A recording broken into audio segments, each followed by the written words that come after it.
mga kauni, for today's nga ay ipapakita ko kung paano ko ginawa yung kaluluwa effects na yan na pwede nating i-upload sa ating Facebook Reel. So ngayon guys, punta tayo sa ating CapCut. Pero guys, dapat meron ka ng video na naginawa para yun yung, for example natin, para yun ang maipakita ko sa inyo. That may naka-ready na kayo. Dito sa new project, click nyo lang and then hanapin nyo yung video na ginawa nyo.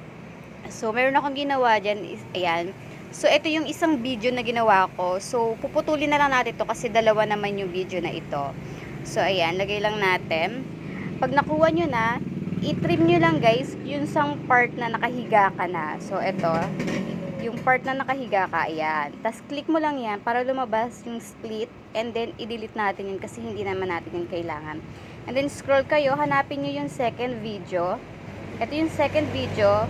Click nyo lang yan para mag-split ulit. And then, hanapin natin yung overlay para bumaba yung video natin. Ayan. Yan lang. Makikita nyo dyan sa ilalim yung overlay. Ayan. Bababa yan. And then, i-drag nyo siya paunahan para pagpantayin natin yung video. Ayan. So, pag ganyang pantayin na siya guys, i-click nyo lang yung second video and then hanapin nyo yung remove background.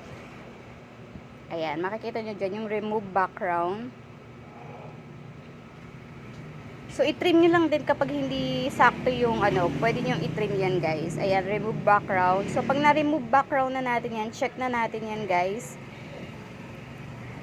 Ayan, so may nag-check na dyan. After nyan, click nyo ulit yung second video. Ayan, and then hanapin nyo yung opacity. Ayan, opacity. Ayan, and then i-drag nyo pa baba. So, ilagay lang natin siya sa 50%, ayan. So, para, di ba, parang may kaluluwa na siya dyan. Ayan. So, ganyan. So, ayan, guys. I-trim nyo na lang yung mga sakto dun sa video para yun lang yung i-upload natin. Pwede natin yan i-trim. Lalo na't may logo yan ng CapCut. Buburahin natin yan. Click nyo lang yung video. And then, lalabas yung split. And then, delete lang natin yung mga part na hindi natin kailangan. At pwede na natin yan i-upload. Makikita nyo yung may arrow sa taas, guys. Ayan, papakita natin. Isa pang play. Ayan, ganyan. Sakto na, diba? Na tumayo kayo.